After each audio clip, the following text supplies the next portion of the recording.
This Honorable Court of Criminal Appeals of Tennessee is now in session. Thank you, Mr. Hivner. Good afternoon. It's afternoon now. This is day two of our Knoxville docket for the Tennessee Court of Criminal Appeals. And we are grateful to be able to hear these oral arguments on Zoom. And our gratitude goes to Mr. Hivner and his office and the administrative office of the courts, including Barbara Peck and Jared Walker.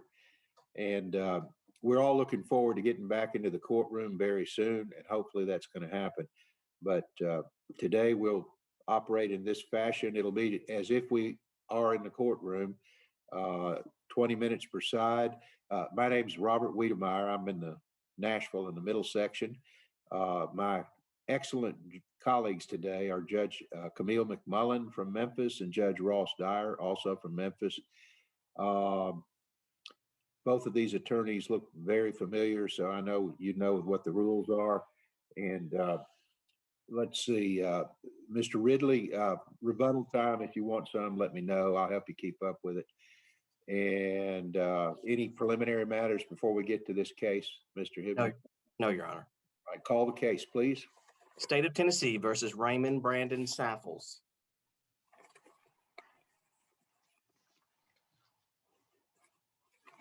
All right, Mr. Ridley, you may proceed.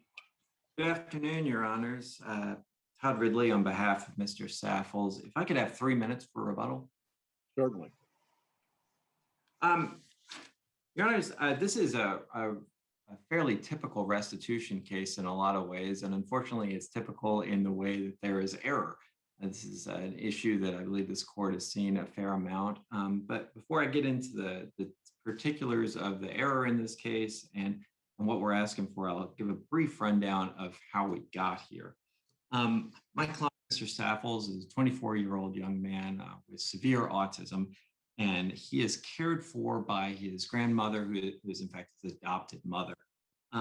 Since he was 2 years old, his sole source of income and his only way of really living is through Social Security disability income. He has been receiving that since he was 2, and it's his only source of income. He has right now approximately $350 a month that he gets every month through Social Security. And that's against what is, I believe, more or less undisputed, $450 a month in expenses. And that's being kind of relayed through his mother. And it really is just housing, food, medicine, nothing extravagant, nothing out of the ordinary, just kind of basic living expenses. And he's paying for that entirely out of his Social Security. But how we got here, though, is after a guilty plea, this went before the trial court solely on the issue of restitution. The victims in this case presented their proof, and we don't have any particular issue with how they calculated the total amount of damage they sustained through the arson or the fire. But what we do have an issue with is how the court handled restitution. So what the court did, or what the trial court did, is it heard the proof from the victims about the damage their barns sustained and said, well, it sounds like there's about $100,000 worth of damage, so I'm going to award $100,000 in restitution. Now, that's not how restitution is meant to work, either under the statute or this court's clear precedent. Mr. Saffles has no ability to pay $100,000 in restitution, whether the term of probation were 6 years or were for the rest of his life. Simply cannot do it. And I believe the state's more or less conceded that is a practical impossibility. So that there is error here, again, not to speak for the state, but I believe that is undisputed. $100,000.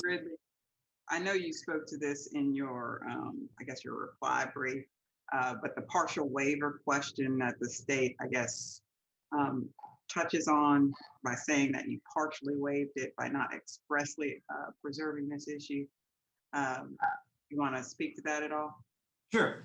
So the way I understood the state's waiver argument is about a specific component of our argument on appeal. So on appeal, we have argued about the total amount of restitution and the payment plan, but I've also argued that the money that he has, or the money that he is getting from Social Security is exempt from collection via a probation order. So the state has argued, well, I mean, I say argued, they've suggested that that might have been waived because at the trial court, we didn't explicitly cite the Social Security statute.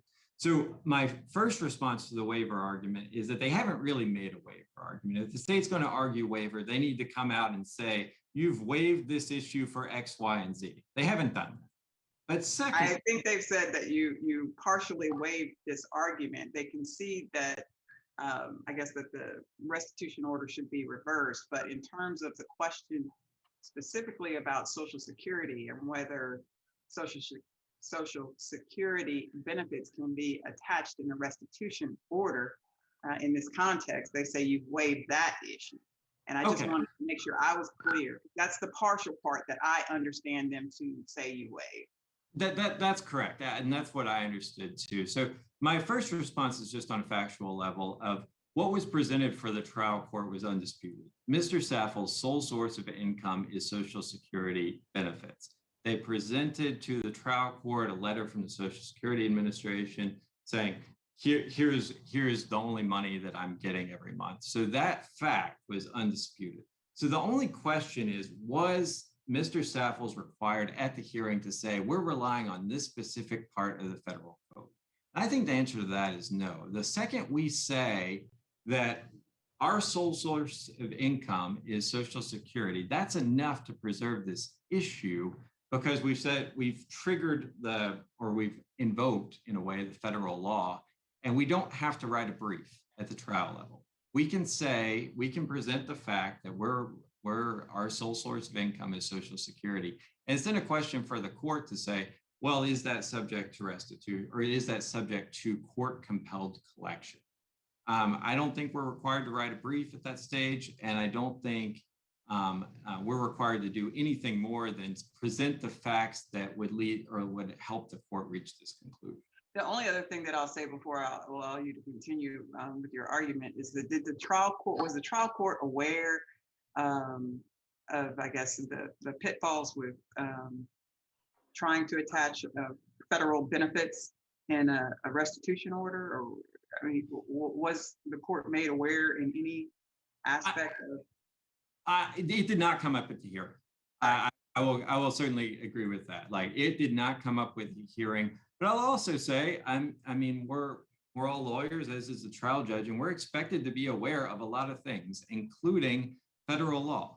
And I don't think it's enough for the court to just say, well, I didn't know that Social Security law might apply here, so I can just order whatever I want. And that's really what we're running into. But if there's Mr. Ridley, I kind of follow this up. If there is a difference of opinion across circuits, across the country on what legal process means and those types of things, and whether you can really, like the case out of Michigan talked about, you're still subject to restitution, but we can't, the legal process is in trying to enforce it if you don't pay it. It's not the actual restitution order, it's the process of trying to enforce it. And then there's other jurisdictions which say you just can't touch it with restitution. So if there's a conflict, so to speak, in the law on the issue, then doesn't to just, and I understand your point, but you just say the trial judge is supposed to know what to do. Well, there seems to be a conflict. And if there's a conflict, then don't you think you should at least raise it and give the trial court the opportunity to make findings on whether or not he can do what he's doing?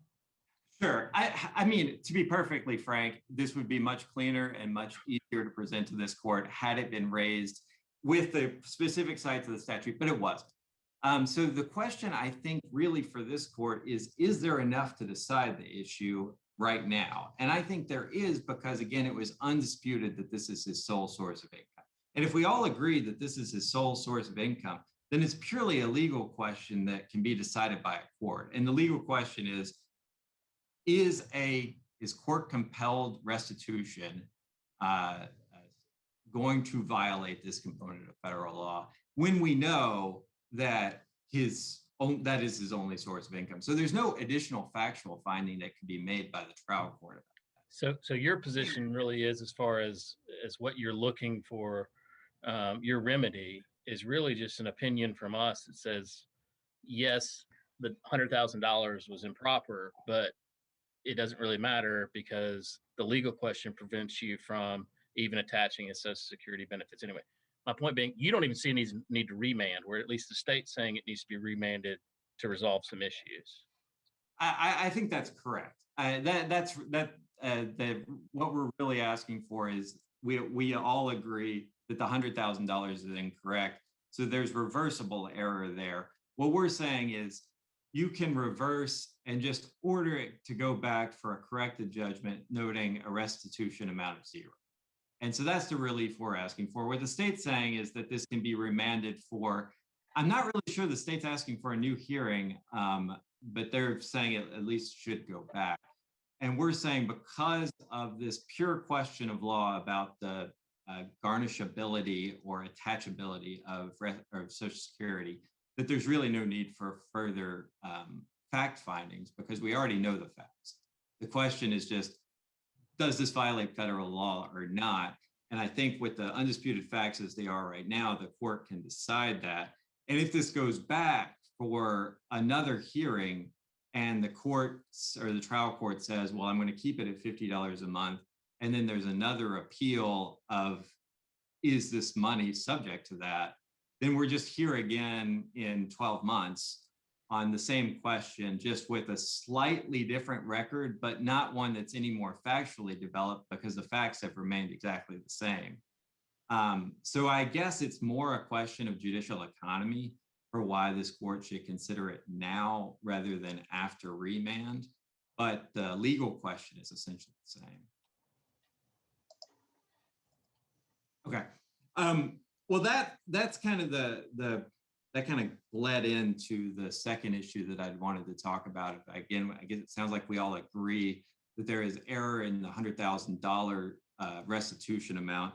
And then there's the Social Security question. So independent of the waiver, assuming the court gets it to it, the cases we've relied on that the court seems aware of is that a restitution order is no different from a garnishment or bank levy in that it is a court-ordered process that compels the payment of Social Security money to another. And that is what we're saying based off the cases we cited from Washington, Michigan, and others, is that that money is exempt from that type of attachment.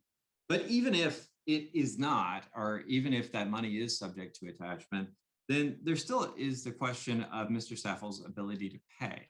Mr. Saffles does not have the ability, even if we count the Social Security money, to pay $50 a month in restitution. And what we have is, more or less undisputed facts, is that he is getting $350 a month in Social Security income, and that's against $450 a month in expenses. Now, I will certainly agree, his mother stated during her testimony that he occasionally had maybe $50 a month left over after those basic expenses were paid, but the math on it just really doesn't add up. And I think what happened is that, you know, every once in a while there is some left over. Just sometimes you spend a little less on food, sometimes you spend a little less on medicine. But in general, just the $350 a month against the expenses that we know he has, there's just no way he could possibly pay $50 a month for the remainder of his probation. When you say the expenses we know he has, it's not, the grandmother didn't produce any documents, evidence of what the expenses were. She just stated what her estimates were, correct? That's correct. I guess I'd say this about, at a restitution hearing, he's presented evidence that he spends a pretty small amount on rent, food, and housing. And that was the only expenses he claimed. It wasn't anything beyond that. It was a pretty cheap amount, or relatively inexpensive amount of rent, relatively low amount on food, and for his medical conditions, a frankly shockingly low amount on medication. It's not like we were getting into more esoteric type expenses that would require for a lot of documentation. And if this does go back for further hearing, I mean, I suppose we could present the lease about Well, I asked the question because, as you even said, the math doesn't work. I mean, if he says, and I think the only thing is I understood from the record that was truly documented was a letter from the Social Security Administration which said this is his payment. But the grandmother saying one thing, but then also saying he has money left over when none of the figures match up. That's why I asked that question, because let's assume we find he can't, the Social Security Act doesn't apply and that he should have to pay something. The trial, or can pay something, I should say. It's not precluded. The trial judge needs some documentation to show exactly what his expenses are or aren't, versus his income. Again, especially if the numbers, according to the grandmother, just don't work out. I mean, there's just no way. If his expenses are $450 and yet he has $50 left over, but he's only getting paid $350, that just doesn't make sense. I would agree it doesn't make sense. And I think it especially doesn't make sense just kind of with cold appellate record. Just isn't capturing some of the fluidity of expenses, especially in a situation like this, where you've got a young man who's not employed, who's getting a check from the government, and his grandmother's or mother's handling everything. Sometimes food's going to fluctuate a little here and there. So I think what we got was an estimate on both. Sometimes there's $50 a month left over, and sure, it certainly could have been hammered down a little more finely to say, no, this is exactly what the rent is. This is exactly what the food is. This is exactly what the medication is. And it wasn't. But I think that's probably inherent in kind of the fluid nature of these sorts of expenses, is there's going to be a little give and take here, where $50 per month is not that much to explain. But for Mr. Saffles, that's a very big deal. Is that if sometimes it's $50 a month that he has left over, but sometimes he doesn't. Well, for most of us, that's no big deal. But for him, he's now got a $50 a month court compelled restitution amount that if he doesn't make it, he could go to jail. And so that's where we're running into a problem. That I agree that under the cold record, the math doesn't quite add up, but I think you can see from how the grandmother testified, what everybody was aiming at. And the trial court's kind of error kind of glosses over all of that. So the trial court didn't make findings on this because of the trial court's general confusion about how restitution works. So the trial, I guess I'd just say, some of these problems could have been avoided had the state and trial court not had an incorrect understanding of restitution.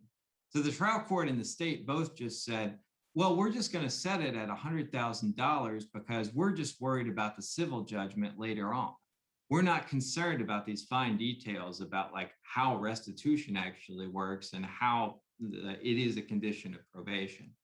And so had the trial court at the state's encouragement not been so focused on setting a civil judgment up for the victims in this case, then I think we could have gotten a little more clarity about what really was important here, which was what's his ability to pay. And we didn't get that from the trial. So I think there's enough in the record for the court to decide. But if not, obviously a remand would be appropriate. And if it is remanded, with some instructions for the trial court to make more findings on the specific issue of ability to pay. Let me ask you back to the kind of the waiver issue. Based on something you just said, if the state's general argument was to set up the civil judgment, and that's kind of what the trial court was looking at, the potential for a civil judgment down the road, if the Social Security Act would prevent the payment of that civil judgment as well, would it not? Well, on that I can say very confidently because that's what I used to do. Yes, it absolutely does prevent that. Well, and so that's why, again, kind of winding it back to the waiver issue, why it would have been important at this hearing to explain and to raise the Social Security Act issue, because they're missing sight of the big picture. Because you can set it up all you want. You could have ordered $2 million worth of restitution to set up the civil judgment, so to speak. But if you can't ever pay a dime of it because the Social Security Act prevents it, why wouldn't you at least try to educate everyone right now so that the victim in particular is not thinking, well, sooner or later I'm going to get my money? I suppose I understand the question. I hate to throw this back at the state, but to some degree, I would say it's not the defense's job to explain to the victims what their likelihood of collecting a judgment is. And the state should not have encouraged the trial court to set a restitution with that in mind, when that was clearly in violation of just numerous cases from this court. And so I agree. I certainly agree that it would have been better had we brought up the issue of Social Security at the trial level. But at the same time, I would say the problems in this case were caused by the state saying, we're just here to get a massive restitution award so we can set up a later civil judgment. And that was incorrect. And so the error here was brought upon by the state's insistence on this kind of victim restitution right, rather than a focus on what was possible. And just what's possible is, you're not going to collect what's not there. And there's nothing here to collect. So the notion that this was going to become a collectible civil judgment in 6 years was just never going to happen. That's in a lottery ticket. And I don't see that happening. But so I agree that this would be better and cleaner had it been raised more explicitly at the trial level, but it wasn't. But what the court needs to decide the issue is legal argument and facts. And you have both of those things. You have the undisputed facts that this is his only source of income, and legal argument from both sides about how the Social Security Act does or does not apply. And from that, I think the court can reach a decision on it. Otherwise, I think a remand is appropriate, and or a remand might be appropriate for additional findings by the trial court about ability to pay. But the general point, though, again, it seems like there's agreement from the state and the court that the trial court was in error to set restitution at an amount that Mr. Saffles could not pay and likely will never be able to pay. So I think I've kind of in roundabout way hit on the three things I wanted to talk about. So if there are no further questions, I'd ask the court to reverse, and I'll save the remainder of my time for rebuttal. Thank you, Mr. Ridley. General Ward, you ready to argue? Yes, Your Honor. Good afternoon, Your Honors. May it please the court, my name is Garrett Ward, and I'm here today on behalf of the state in the matter of State versus Raymond Saffles. I'll start off by saying that the state does agree with the defendant that the total restitution amount imposed by the trial court here was imposed in error. The trial court's payment schedule called for 50 payments or 72 payments of $50 a month. That assuming my math is right, which is dangerous, is $3,600, far less than the around $99,000 that was actually imposed. So on that point, the state concedes that the restitution order is in error, which leaves us with sort of the larger question in this case of, does the defendant have any ability to pay restitution?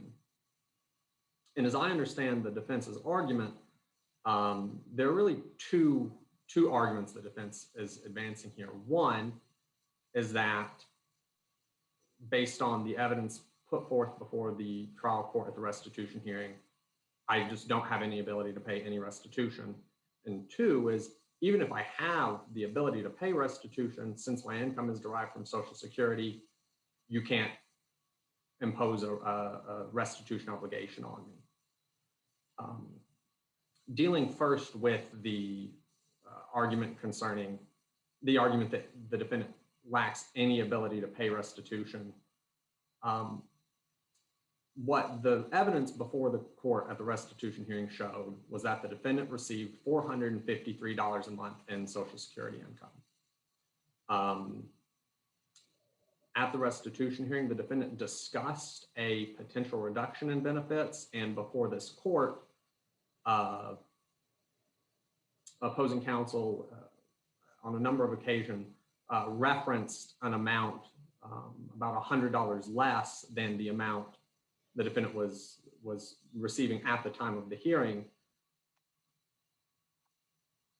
The issue with this sort of lower figure, this $350 a month figure, is the restitution. At the restitution hearing, the trial court specifically found that this reduction in benefits from $450 a month to $350 a month wasn't supported by, or wasn't clearly established. So what we have at the restitution hearing is not $350 a month in income, but $450. What we have on top of that is clear testimony from the defendant's grandmother, who, like opposing counsel indicated, is his guardian, is sort of the overseer of his financial affairs. We have clear testimony from her when asked how much money on average remains at the end of each month. She says about $50. That's the testimony, that's the figure the trial court relies on in determining what amount the defendant can pay each month for its sentence. I think the trial court was well entitled to rely on the grandmother's testimony in this regard. She would have probably the best knowledge of the amount of money remaining of defendant's income after his expenses. Now, as opposing counsel indicated, the grandmother also gave some testimony about the defendant's general expenses. And Judge Dyer, as you noted, the math just doesn't add up here. We have this clear testimony about there being $50 left over at the end of every month on average, and then sort of this tabulation of expenses that when added together would exceed his $453 a month in income. So what the trial court has here is almost sort of conflicting testimony. And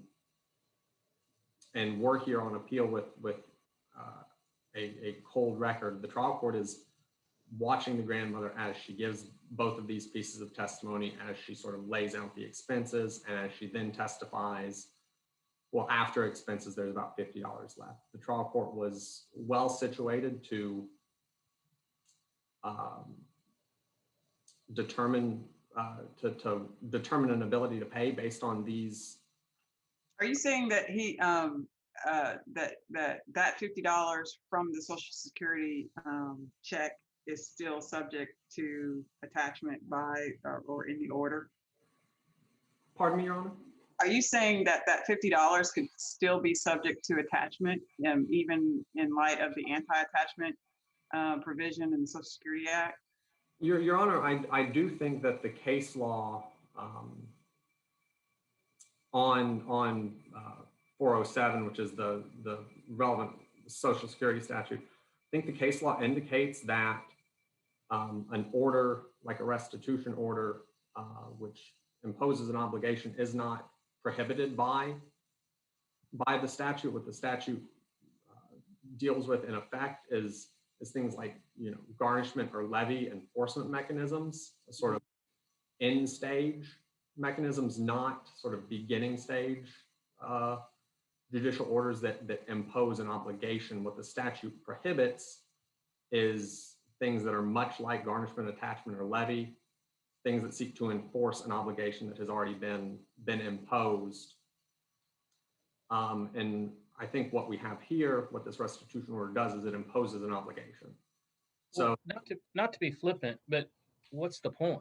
I mean, if we're gonna say, oh well, the Social Security statute allows you to, quote, impose restitution, but it precludes you from collecting the restitution either as part of your probation or later down the road as a civil judgment, what's the point of imposing the restitution to begin with? Your Honor, I think that the reason that this court should allow the restitution order to remain is that although there might, as this court has noted, though there might be problems with collecting, it is of value to the state and to the victim to have the obligation imposed should circumstances ultimately change. Because 407 would not prohibit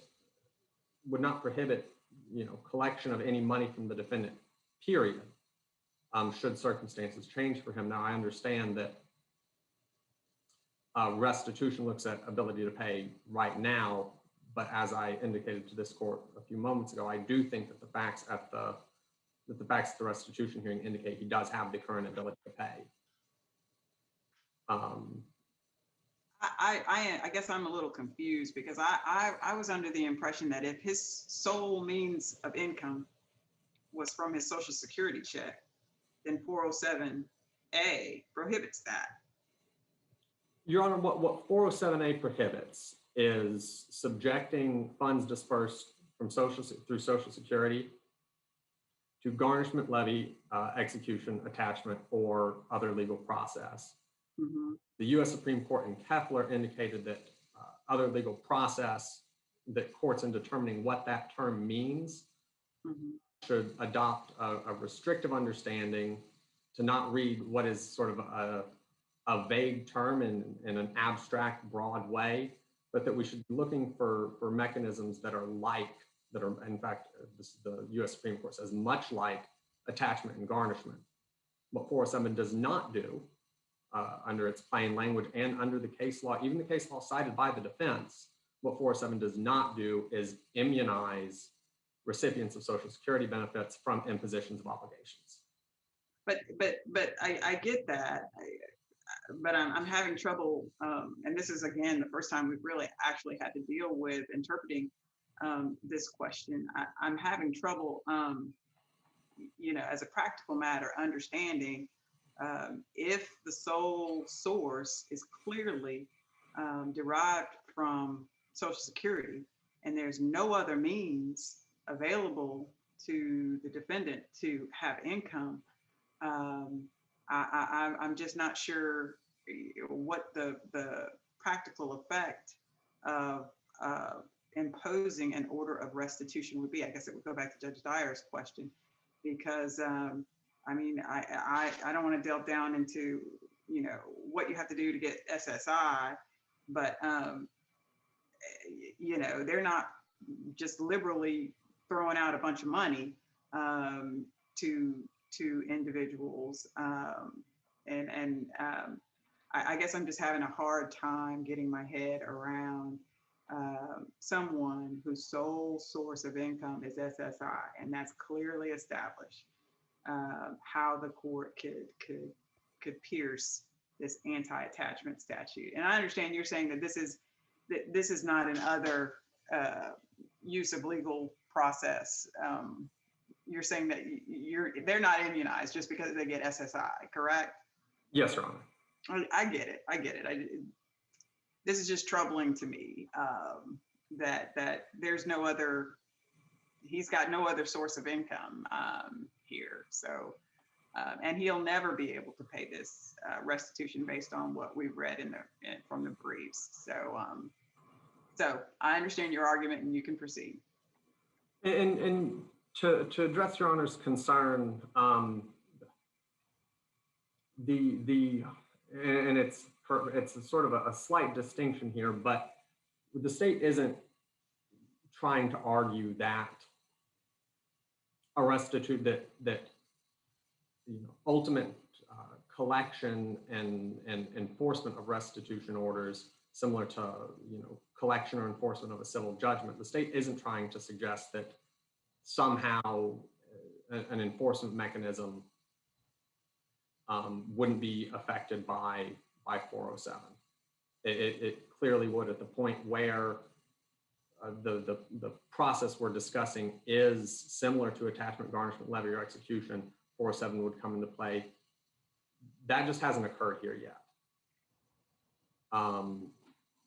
We have here just an imposition of an obligation. I direct this court to the Lampert case. I think of the research I did throughout Tennessee and various other jurisdictions. I think the Lampert case out of Michigan does about as good a job of any court as parsing through the difference between 407's effect on imposing obligations and 407's effect on ultimate enforcement and collection. And Lampert Court rather unequivocally concludes that as the state is saying to this court, that merely receiving Social Security, even if this is your sole source, even as in this case where it's the defendant's sole source of income, that isn't immunity from incurring obligations. It provides, what 407 does is provide protections from enforcement. We don't have enforcement occurring here. That issue isn't yet before the court. So what the state would suggest this court do with this issue is hold, as the Michigan court did in Lampert, that merely imposing an obligation does not in any way run afoul of 407. That 407's protections to Social Security beneficiaries comes when an entity, here the state of Tennessee, or in other cases another entity, seeks to enforce or collect on an obligation. The defendant is asking this court both for this protection from collection and for immunity from incurring obligations, and that's simply not what 407 does. Thank you, counsel.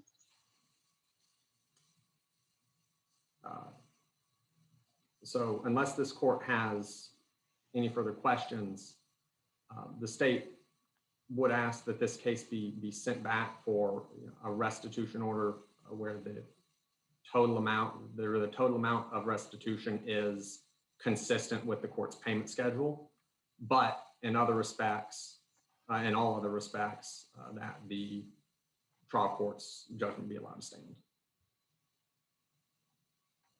All right, thank you, Mr. Ridley. You've got your 3 minutes. Hey, Your Honor. I guess I'll start with it. I feel like there's probably a fair amount of agreement between myself and the state in this case. And I agree with the state about the Michigan court's analysis being of the difference between imposing an obligation and enforcing that obligation being fairly instructive about the way 407A works. Where I'm running into an issue, though, is on the practicalities of this that Judge Dyer and Judge McMullen that you hinted at, of what is the point of we're imposing an obligation, but we're saying what the state appears to be saying is that there's no problem imposing the obligation. There might be a problem with enforcement. What I would suggest is that suggestion that there might be an issue with enforcement, I worry that that's not going to get translated down to or conveyed down to the trial level without some explicit instruction. My concern is that the second my client misses a payment, or if he does miss a payment, the state and the DA will move to revoke his probation, which will lead to his incarceration. The state's saying on appeal, well, yes, enforcement might not be an option, but that's going to be too late for my client if the DA moves to revoke and the trial court accepts it. So if there is going to be this defined distinction between imposing an obligation and how that obligation is enforced, or if it can be enforced by a trial court, I think that needs to be conveyed down to the trial courts through this court of what that distinction is going to look like. Because if we're here after a revocation, then there's already been jail time. So this kind of weird distinction between the existence of an obligation and how that obligation is enforced in practical terms it's very easy for the state to make that distinction, very difficult for a defendant like Mr. Saffles to live with. Because the second he doesn't make a payment, what he's getting is a call from a probation officer with a threat of incarceration. That's what follows. A probation order is exactly that. If you don't abide by its conditions, you can be incarcerated. So in that sense, this is about as extreme or as severe of a threat that a government order can possibly, that a court order can possibly have. If he doesn't make the payment, he can go to jail. And this fine distinction that the state's attempting to draw that I'm not sure I entirely disagree with, but that is not going to help anybody if there is actually a revocation proceeding commenced. And that's what Mr. Ridley, to your argument, doesn't that also because that's the case. So if we were to rule that and follow the Michigan line of thinking that the imposition of restitution is not what's precluded by the Social Security Act, but it's the enforcement of it. Isn't that another reason why we should remand this to make sure that the trial court does its due diligence in finding what that amount? I mean, the amount may be $2. Who knows what the number is? But as long as it's a $50 or something like that, it seems to me that remand is the proper for a full hearing on what he really can and cannot pay. I mean, maybe we send it back and the judge says, well, based on all this documented evidence, he doesn't have any extra money at the end of the month. But I think, to me, I think if we were to agree with the state of the Michigan court, your client needs us to send it back for a more in-depth hearing on what his ability to pay is. And this is one of those things, like at this point, we certainly don't have a problem with that. What we're really worried about, or what we've been really worried about, is what the state agrees was an error, the $100,000. And if this goes back for further fact finding and I have to stress, because we've had several cases from this particular court about restitution, that I would suggest to the court that there be some instructions to the trial court about how this fact finding be done. That there needs to be fact finding focused on the ability to pay, with with another focus on what money of that is coming from Social Security, if there is any left over. And that way the issue is at least ripe for review. Because again, and I don't think I can emphasize this enough, while I agree that the Michigan court drew a distinction between obligation and enforcement of that obligation, from my client's perspective and the perspective I think all defendants, there really is no difference. Because the probation officer is going to say, if you don't make this payment, we're going to revoke. And this DA is likely going to be saying that. And that threat carries a lot of weight. And what the effect of it is that Social Security money is going to be taken and paid to the court for restitution purposes, which does it have the same effect as a garnishment or a levy, or does it work in the exact same mechanism? No, but in the eyes of the person paying it, it's in many ways worse, because if you don't do it, it's not like your bank account's going to be empty like a levy. You're going to jail. And that's what we're concerned about, is that we face the risk of going to jail for not paying Social Security money to satisfy a court order. And that violates what's pretty close to the exact language of 407, and if not the exact language, pretty close to the spirit. So I understand the court's inclination towards a remand for further findings. And again, I'm not categorically disinclined to do that, but I do think there needs to be some clarity from the court about what the trial court's obligations are going forward.